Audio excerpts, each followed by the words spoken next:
maybe again I should share with you the text where I'm reading. Yeah. Notice here in this section here, as I said, the narrator really is commenting on the situation as the introduction of these two really main characters. The hero, if you can call him as a hero, really, which I think to me, he's never a hero, really. She is the one, I think she can be seen here as our hero, or heroine, I should say, as a girl, but sadly, again, tragically, as we know, she lost her life. Notice here, it seemed to Winterburn that he had been in a manner presented. He got up and stepped slowly toward the charming creature, throwing away his cigarette. This little boy and I had made acquaintance, he said, with great civility.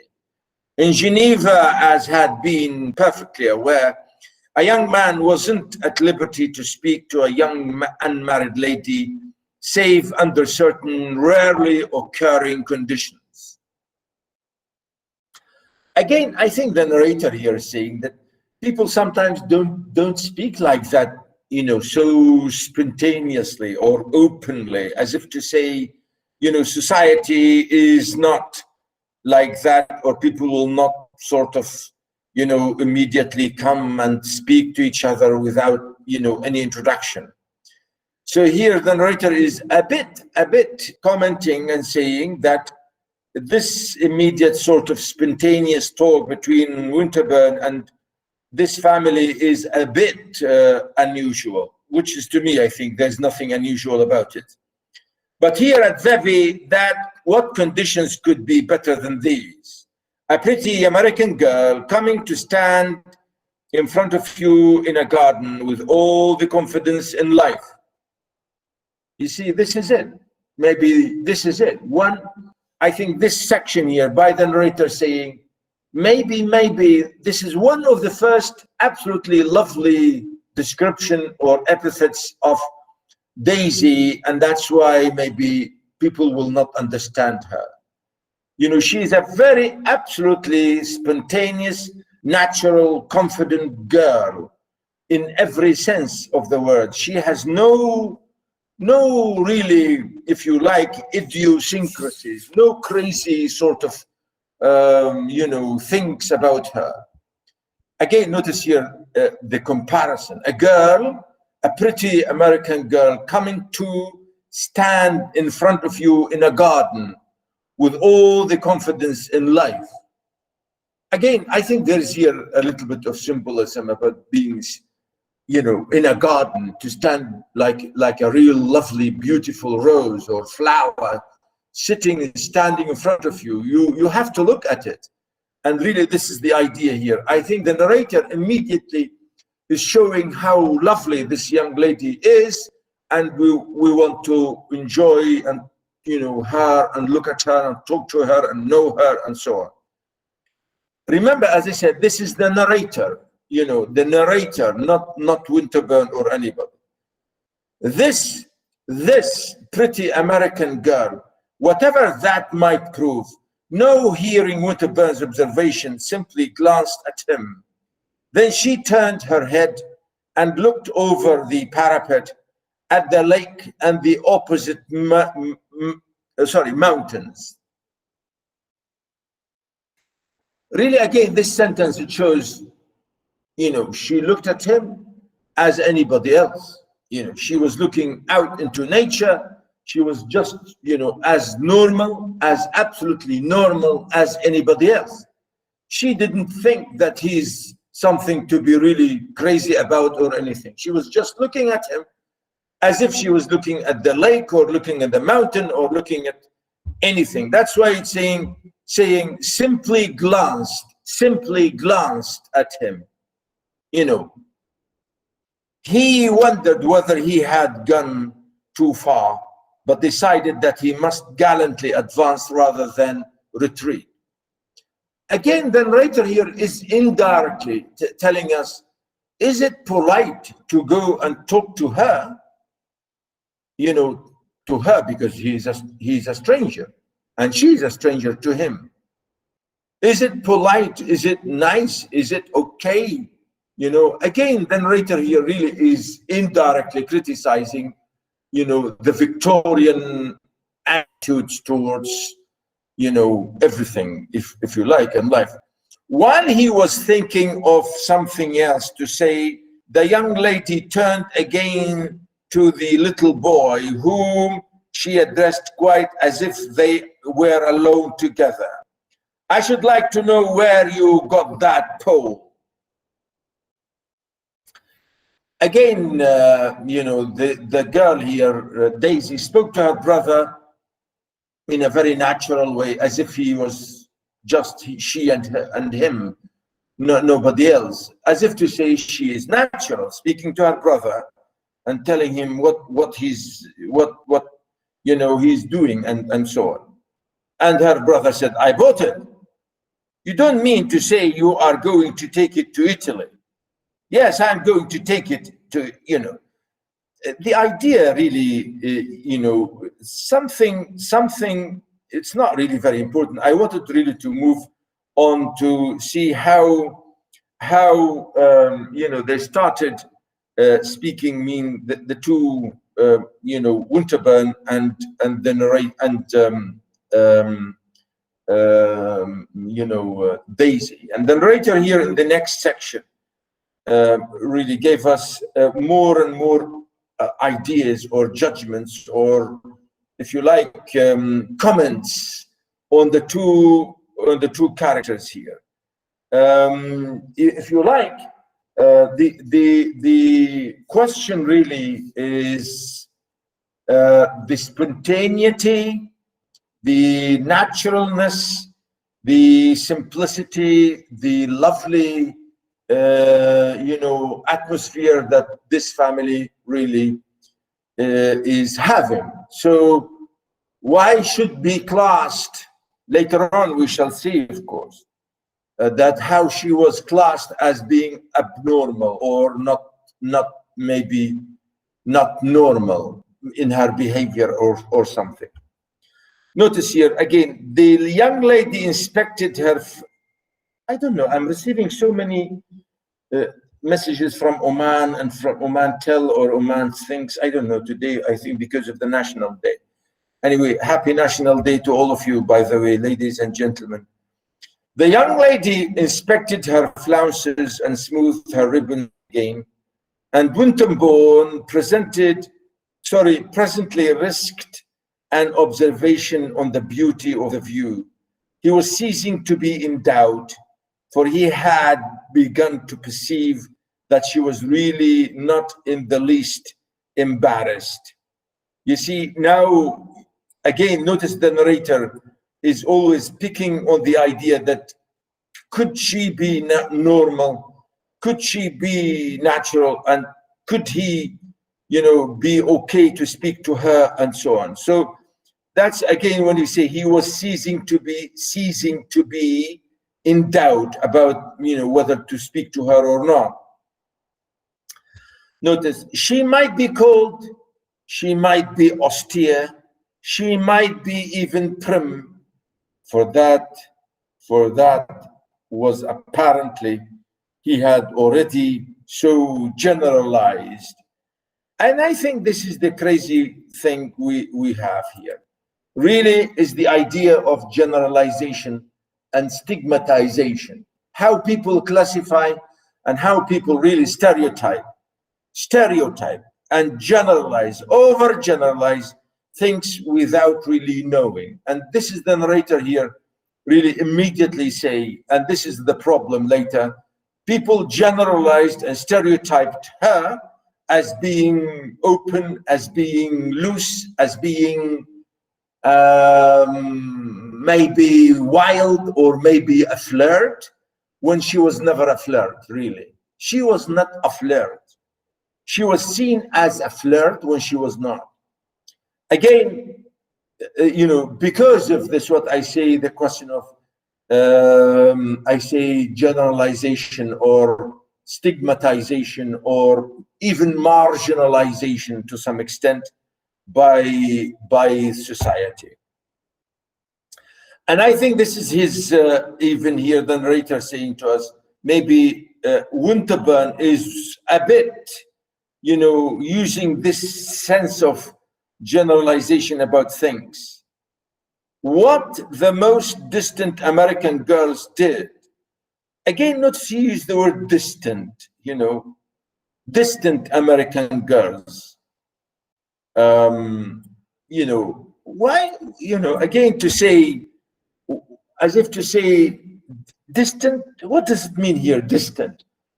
As if to say something whom you don't know, or something who are not at home, or somebody or people or someone who is not at home, who is abroad, who is whatever. So again, to come back to the question of what Americans would do or would behave or would whatever.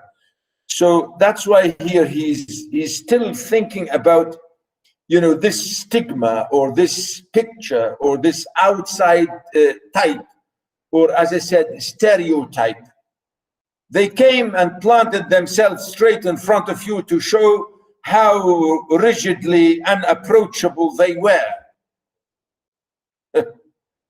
You know, this is the idea, as if to say, they stand in front of you and they, as if to show that, you know, they show that they don't want you to speak to them. Again, this is the, I say, rigidly unapproachable.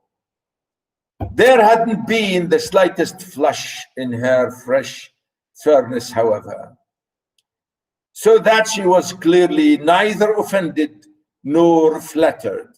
You can see, you know, immediately we see the narrator say, she is very natural, normal, she doesn't care.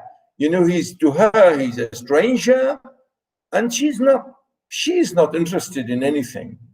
So you can see her about her indifference. You see, she was neither offended nor, you know, flattered. Only she was composed. And I think this is a good verb here, or adjective, composed. You know, she was really normal. He had seen that before too, of charming little parts that didn't match and that made no ensemble. And if she looked another way when he spoke to her and seemed not particularly to hear him, this was simply her habit, her manner, the result of her having no idea whatever of form which such a tail appendage as Randolph were in the world would she have got it in any such connection. As if to say, she is not pretending anything. She is not pretending anything. She is not showing that she does not know him. She is not whatever. It's her. The narrator is saying she is natural and absolutely normal. She doesn't know him. And I'm saying here to show you the narrator immediately telling us that here we have a very normal, spontaneous, natural, lovely, young American girl coming to Europe to enjoy her vacation. Full stop. Nothing else. Notice, as he talked a little more and pointed out some of the objects of interest in the view with which she appeared wholly unacquainted, she gradually nonetheless gave him more of the benefit of her attention, you know, meaning politely, step by step, when he was talking and commenting, and maybe she was listening, so politely she started to respond to him, which is, you know, very polite. And it's of course manners in a way. This would be seen as manners, really. And that's why you say here, she gradually gave him the benefit of the attention, meaning only manners when somebody speaks to you, you look at them or you answer. Even if you don't know them, maybe, you know, this is a human. And then he saw that that act unqualified by the fainting shadow of reserve. It wasn't, however, what would have been called a bold front that she presented, for her expression was as decently limpid as the very cleanest water. You see, this is it. You know, the narrator, as I said, really, I'm reading all this to you to show you that this is a very, very, very normal, natural, spontaneous, lovely girl. She has nothing to do with all the accusations she received later on. Here, we don't say that she was bold, you know, to say bold, you know, as if to describe somebody as being bold. You know, it's not really being bold. She is only polite to respond to a man who, remember, she is abroad and she is in a vacation and, you know, looking and enjoying everything to maybe enjoy in Switzerland. So she met somebody she would talk to, no problem. You know, what's the problem with that? So the idea here, the question to describe her as being bold, you know, because the word bold here is nearly next to being maybe audacious, and there's nothing to do with, you know, audacity here, really nothing to do with being audacious. No way, nobody should or can describe her like that. But as I said later on, you know, sadly and miserably speaking, everybody else described her in this way. Her eyes were the very prettiest conceivably. Sorry, the prettiest conceivable, meaning you can't imagine how lovely her eyes, you know, were, he said. And indeed, Winterbourne hadn't for a long time seen anything prettier than his fair countrywoman various features. Her complexion, her nose, her ears, her teeth, blah, blah, blah, blah. So the way he looked at her, he said, wow, she's so lovely. Again, really, you know, you can see about the question about fineness. I'm not going to read everything here, you know, to describe how really she is so well attractive, and he immediately really liked her. And that's why, again, the idea that he really loved her. And, you know, this is the sad thing about it, you know, because at the end of the day, this is really a tragedy. This is a tragedy. The novel is a tragedy, if you like, because, you know, because at the end, the real pain and the real agony and the real despair and the real, you know, being absolutely regret, you know, the regret, he was completely overridden with regret that he didn't marry her. And, you know, this is really the idea here, of course, is very clear from the very beginning. You can see here the charm and the beauty that she has, and, you know, immediately shown. He thought nothing more likely than that its wearer would have had her own experience.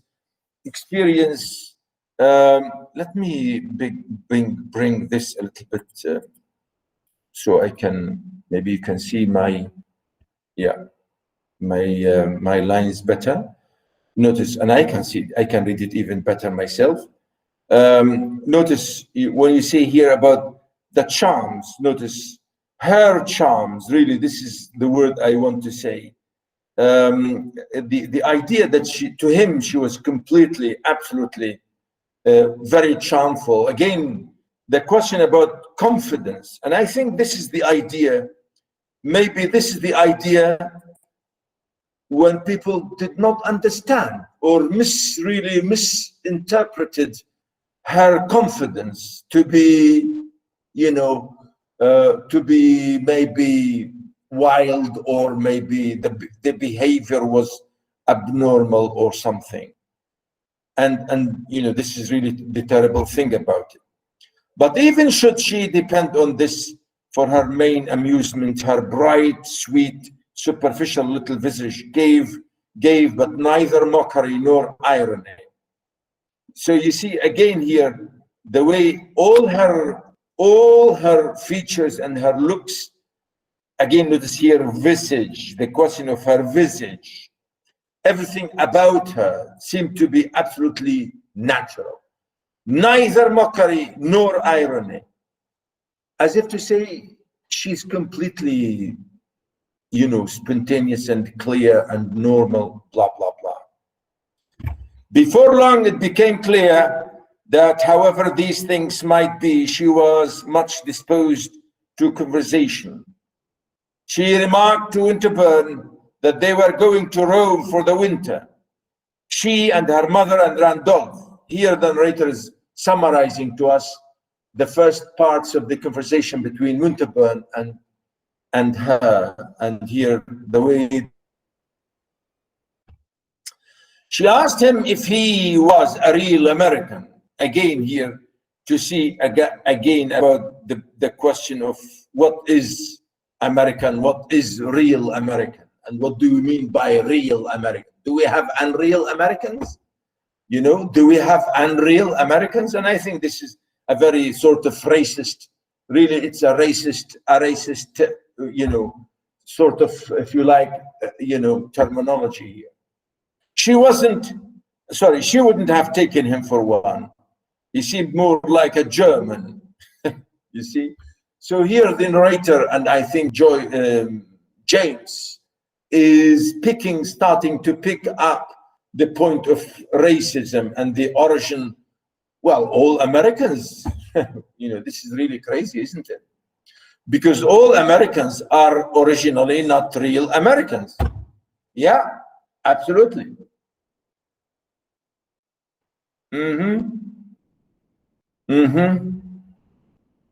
All Americans today, all white Americans today, all these 200 million people we find today in America who are white people are really not real Americans.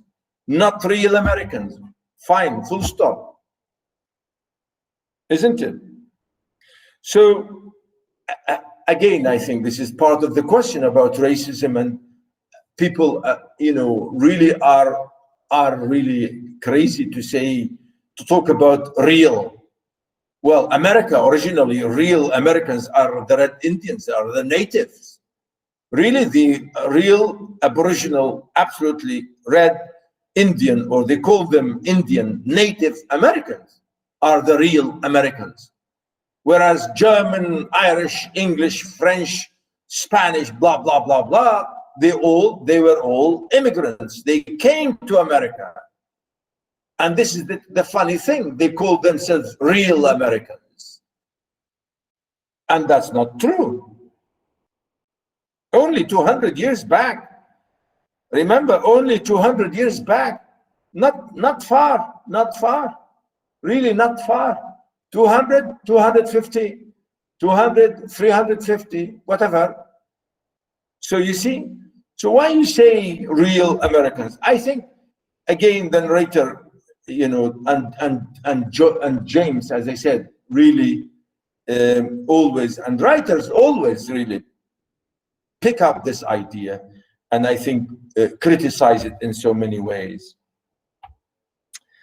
Well, I don't know. Winterbourne, laughing, answered that he had met Germans who spoke like Americans, but not as far as he can remember, or as he remembered any American resemblance she noted. Then he asked her if she might not be more at ease should she occupy the bench she had just quitted. She answered that she liked hanging around, but she nonetheless resignedly, after a little, dropped to the bench. Again, notice here this step-by-step, slow introduction, slow acquaintance, slow knowing each other, and slowly talking to each other, and now they are sitting together on the bench, on one bench.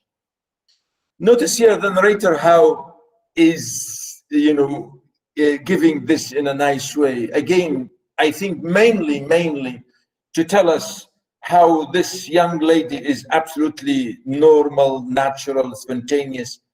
She was never as what they accused her of being, a flirt. She told him she was from state, if you know where that is.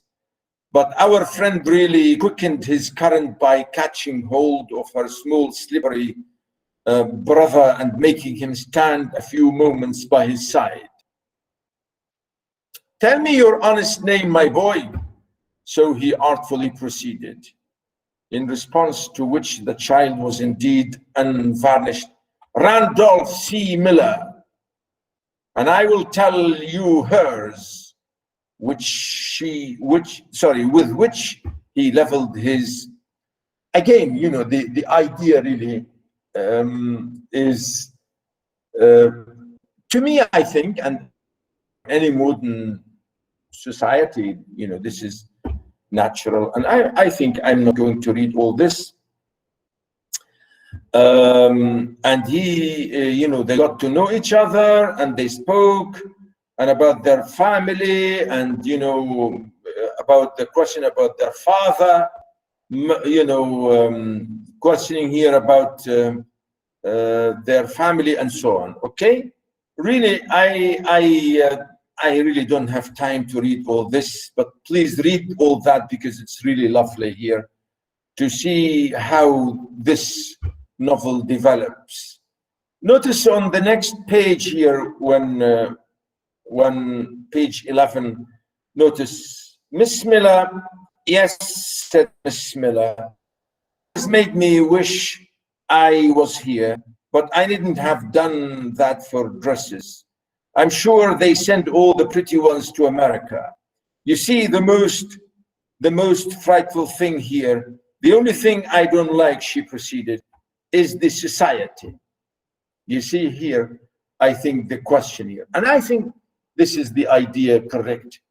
And Daisy knows that the people here in this society, she said, they are strange. To her, she thinks that the society in Europe, is different from America. And that's what she's saying. I don't like society here. She said, there ain't any society, or if there is, I don't know where it keeps itself. Again, the word here, society, it seems that everybody is reserved here. Everybody seems to be, very quiet and reserved and conservative and so on. So could be the idea here, society for her could be socializing. And notice here, I don't know where it keeps itself. Do you? I suppose there is some society somewhere, but I haven't seen anything of it.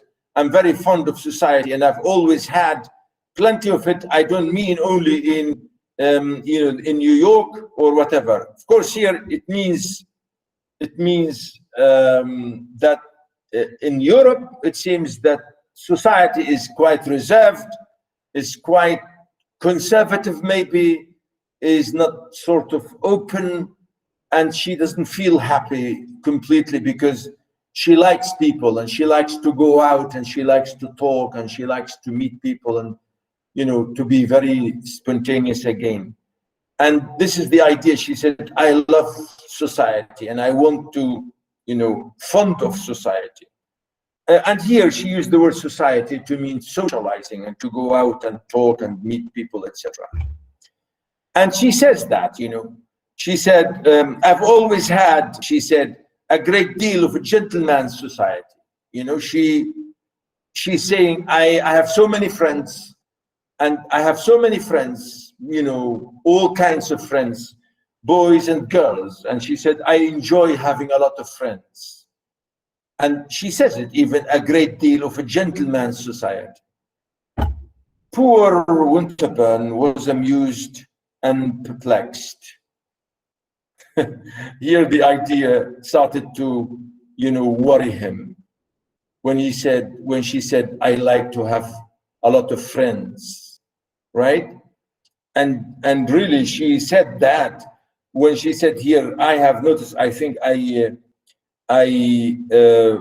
she said it here, notice I have not, she said that here, I have more friends in New York, more gentlemen friends, and more young ladies friends, so what's wrong with that?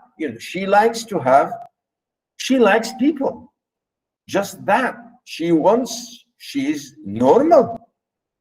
She's normal. That's it, full stop. But you see, immediately here the narrator is saying, what is this? So that's why when he said perplexed, means he started to worry a little bit. Above all, he was charmed. He had never yet heard a young lady express herself in just this fashion. Never, at least, save in case such things was to have at the same time more rather complicated consciousness about them. And yet was he to accuse Miss Daly Miller of an actual or potential inconduit?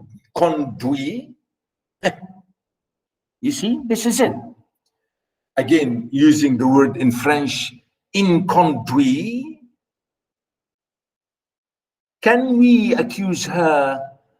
Can he, the narrator, notice, is saying, can he accuse Miss Daisy Miller of an actual or potential inconduit? Really, inconduit means misconduct. Misconduct. What kind of misconduct? Come on. Why do you say she is what kind of misconduct she did? Having a lot of friends is misconduct? You see, this is it. Really the main thing about the story, as I told you. And, he goes on and on and on about that. Really, I can't really, as you know, I can't read everything here. Again, Miss Daisy Miller looked extremely innocent. Some people had told him that after all American girls were exceedingly innocent. And others had told him after all they were not.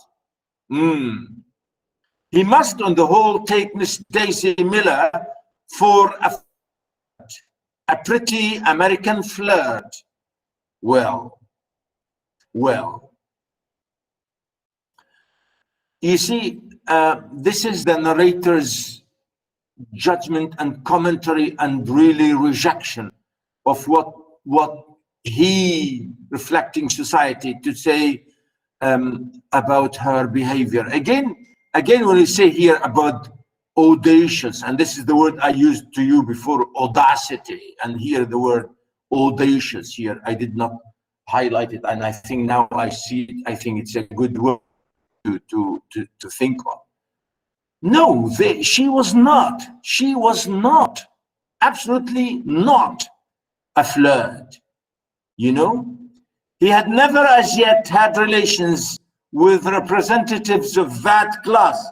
He had known here in Europe 2 or 3 women, and he goes on, dangerous, terrible women with whom one's light commerce might indeed take a serious turn. What? Dangerous women? Yeah. Well, this is really the Victorian, absolutely Victorian idea, which is even in French, they use the word femme fatale. Femme fatale means the fatal woman. Femme fatale, which is, the threatening woman, the dangerous woman, the question of, and I think this is terrible to say, to say dangerous. Why dangerous?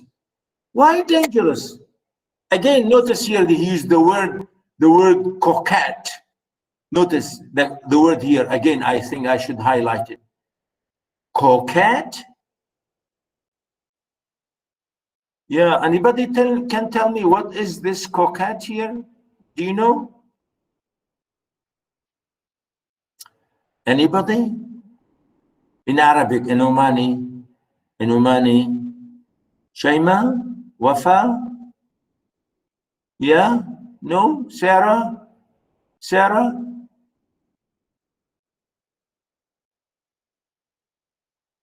Hello? Marwa? Hello? Maybe you can explain it, Doctor, a little bit, and then we will know. Yeah, well, someone who is spoiled, completely spoiled by her parents, by maybe spoiled, completely spoiled, and given whatever she likes, given anything she... No, somebody said مغازلجي. No. Yeah, متفدي. We say in Omani متفدي. Some say, yeah, Shaima said مدلل. We have, no, we have in colloquial Arabic, yes, Zahra said دلوعة. Yeah, absolutely. دلوعة, or even in Syria we say غنوجة, مغنجة, مدلعة يعني. Right? Really, this is really funny, isn't it? How can he, and this is of course again the narrator saying, coquettes, great coquettes, and this is the word coquette, means spoiled girl, and he's saying even dangerous girl. Again, as I said, the question of really to the idea of saying femme fatale, really, the fatal woman. Well, no. But this charming apparition wasn't a coquette. You see, this is it. The narrator is saying, this charming apparition. Again, notice the word he's using, apparition. And I think this is lovely, to describe Daisy as apparition. Apparition is like a ghost. He's saying this little ghost, this lovely spirit, this lovely goddess, this lovely girl is not a coquette, is not a flirt. He used the word apparition, means like a ghost. Really, she's not. Notice, was not a coquette. She was very unsophisticated. That's it. Unsophisticated, meaning simple, meaning natural, meaning spontaneous. Yeah. And really honestly, people like natural, absolutely natural, simple, spontaneous, unsophisticated women or girls. She was only, notice here again, he said, she was only a pretty American flirt. Maybe. Winterbourne was almost grateful for having found the formula that applied to Miss Daisy Miller. He leaned back to his seat. He remarked to himself that she had the finest little nose he had ever seen. He wondered what were the regular conditions and limitations of intercourse with a pretty American flirt. It presently became apparent that he was on the way to learn. Remember again, according to him, he thinks, according to Winterbourne, he thinks that she is a pretty American flirt. And that's what he said, the formula. To him, this is what he thinks about her as being a flirt. But again, we say, no, she was not really that. Even to answer him, she was not even a flirt. Again and again. I think, I read enough here to highlight this idea. Anyway, really, a real love relationship started mainly on his side and on her side. But of course, they don't want to continue saying this immediately. Again, notice the word here, audacity, the one I used before to you. But it seemed that both his audacity and his respect were lost on Miss Daisy Miller. Again, notice here the word I used, audacity, as being very courageous to talk to her. I guess another wouldn't go for you, she smiled. And, you know, the conversation between them really went on in a very nice way. And, oh, what's this? Come on, sorry.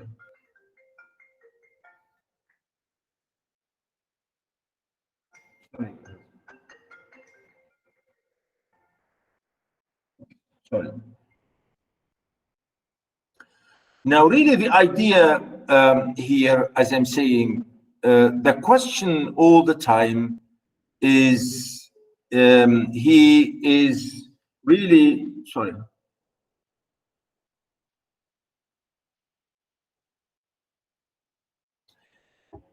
He is getting step by step, getting to really love her.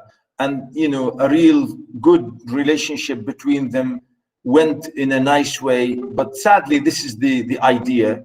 Sadly, this did not, you know, last, you know, for a long time, because, you know, the effect of his aunt here on section 2, you can see the idea how really this went wrong, because his aunt really didn't care, you know, and she was really amazed by how much he was influenced and controlled, terribly controlled by his aunt, you know, Mrs. Costello.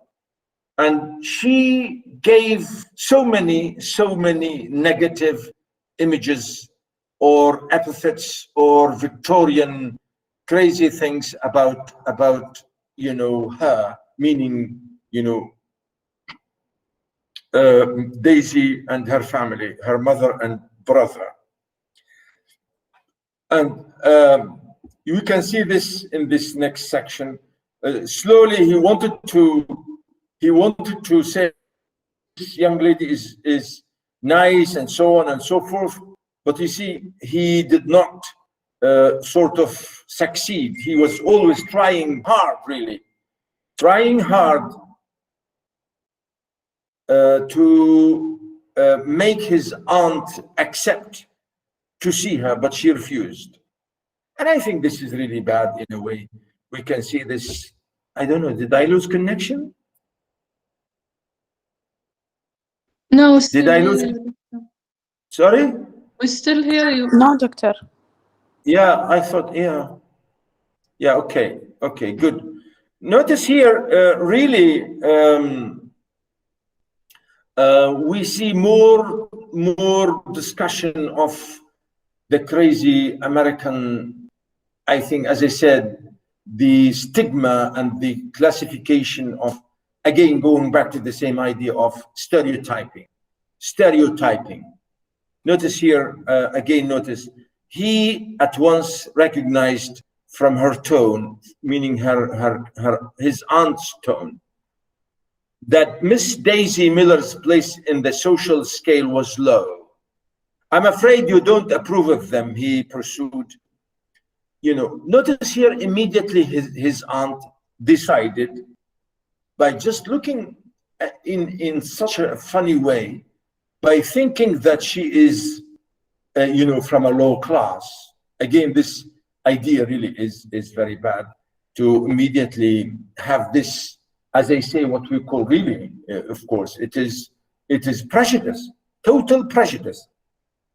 Again, she said here, they are horribly common. It was perfectly simple. They are the sort of Americans that one does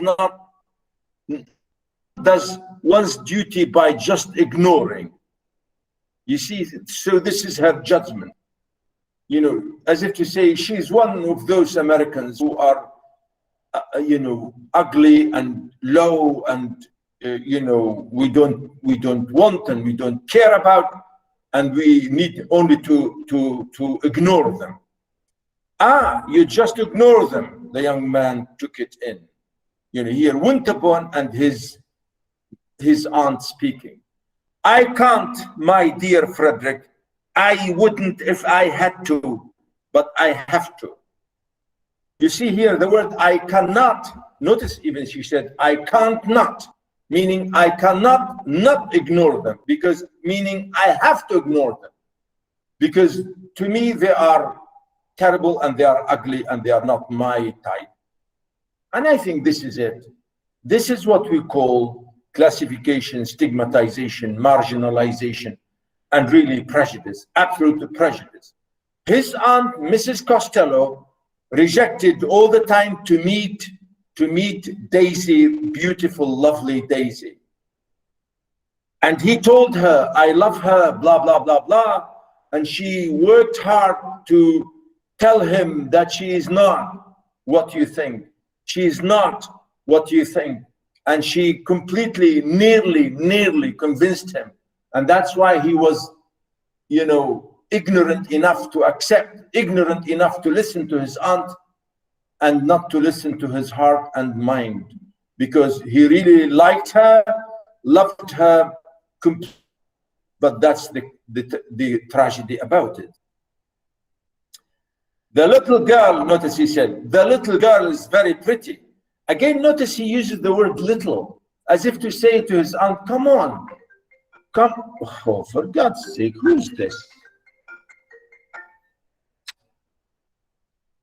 The idea really here is quite, as I said, sad to say this. And he's decided, completely decided, that he will not accept this point about her being, as I'm saying, being, to say that she's low. To him, she's never low. She's completely lovely in every perspective, completely, you know? And as I said, you know, even he said, cruelty or crudity, the last, you know, being very crude and very bad and very ugly, to describe her as being, you know, not good. You see, so this is really the bad thing about it. Again, I don't know, have I lost connection? Have I lost connection? No, doctor. No. Yeah. Okay. So the idea, really important to see later on, this is the problem. Again, oh my God, come on. The question really here is clear from the beginning about that, about the savagery. Notice the word savage, savagery, again, to use the word here. And I think he said that, you know, many times, the word savage. Again, notice here when he said, there's no other name relation, but the skinny little mother's just as bad. Now, notice here his aunt, Mrs. Costello, how she really is funny in a terrible, ugly way, the way she is, you know, saying about, as I said, she's looking at them from distance, and she still thinks that they are not up to her standards or not up to her class. And she describes them in a very terrible way in so many ways. That skinny little mother as bad. They treat the courier as a familiar friend, as a gentleman and a scholar, which is again very, very weird to her, because here to say to treat a servant or to treat your driver like your own friend, to her, to Mrs. Costello, is terrible. And again, you know, here, as you can see, the example is being all the time mentioned about the question of class. The clashes, really, the clashes here, how Mrs. Costello represents all this. And sadly enough, and really miserably enough, Mrs. Costello, as I said, convinced her nephew that he should not marry her, you know? And as I said, this is, as you know, I'm saying this is a tragedy about it. At the end of the day, she convinced him for a little while, but then later, when Daisy died, you know, quickly died because of the disease that she caught, the fever that she caught, you know, and so on. So maybe he didn't have enough time to go back and maybe, you know, think about it, you know, is really tragic. Again, look what he said, écoménage sauvage, or savage, really, using the word here, even in French, if you know some French here, which is, you know, really an amazing thing to say, to describe these people as being savage. You know, it's funny, sometimes we use the word, even people say it in Arabic, you know, sometimes we use the word in French, we say sauvage. You know, this is terrible to describe people as being sauvage, you know. And really, this is the bad thing about it. And I think this is, as I said, the Victorian stigmatization and classification, and really bad thing about, you know, class differences. And you see here many things. He tried to convince her and to tell her, no, she is very kind. And, you know, he said, you are cruel. And, you know, he tried to tell her she's a very innocent girl. You know, he tried and tried and tried, but his aunt, again, you know, the idea where she say, you notice, my dear aunt, not much as fast comes to, he protested, you know, again, you say, you are too guilty then. And, you know, the description with them, with all this, really, as I said, is quite amazing to see how finally, you know, they went into this journey. Both of them, they went into a castle, and it was really very lovely journey.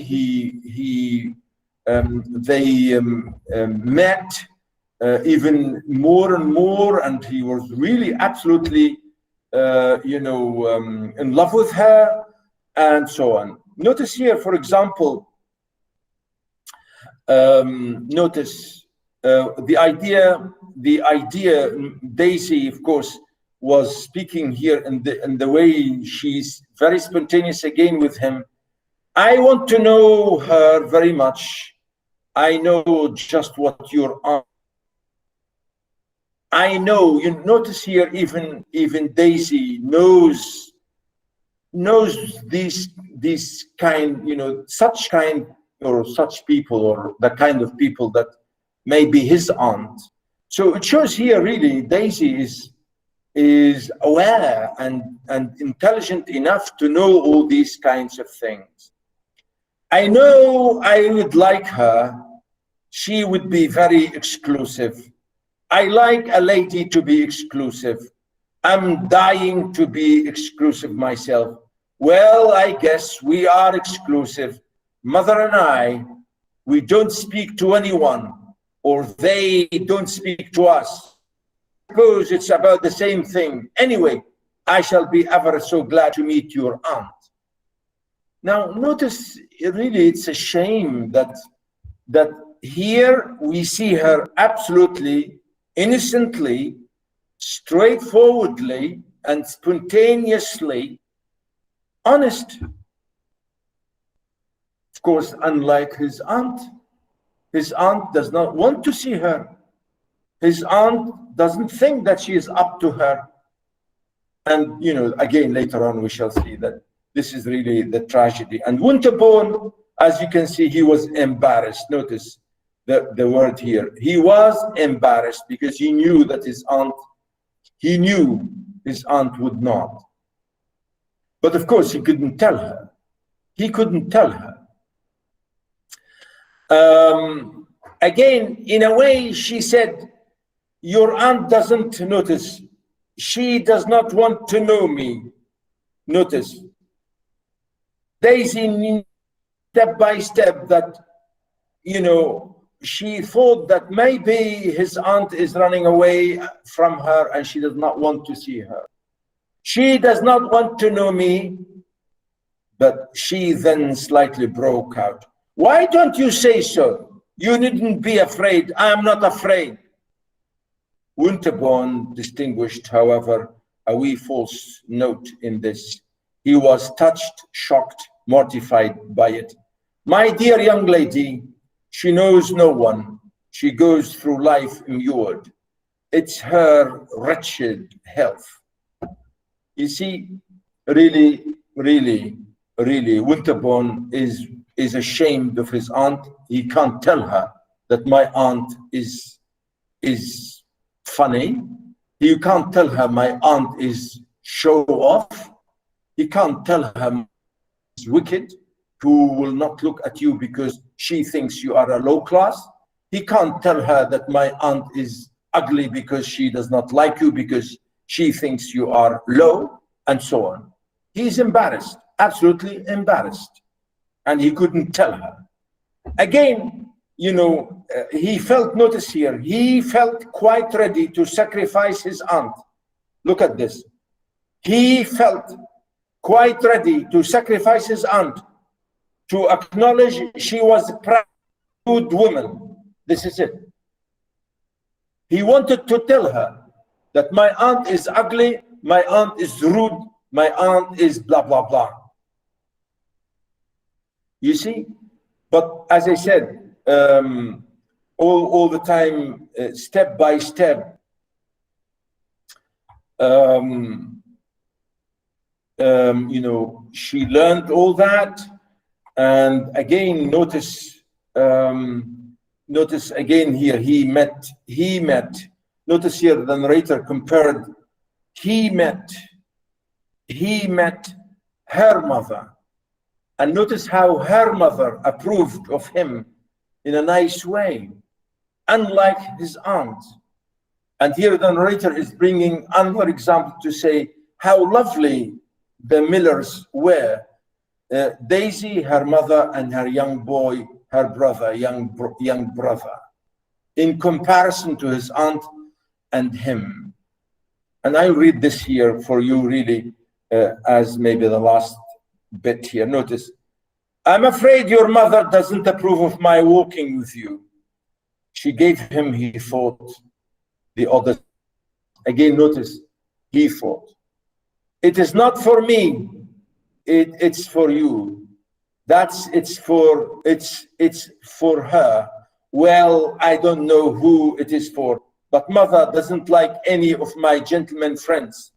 She's right down timid.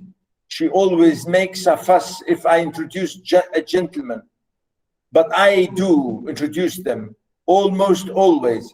If I didn't introduce my gentleman friends to mother, Miss Miller added in her small, flat monotone, I shouldn't think I was.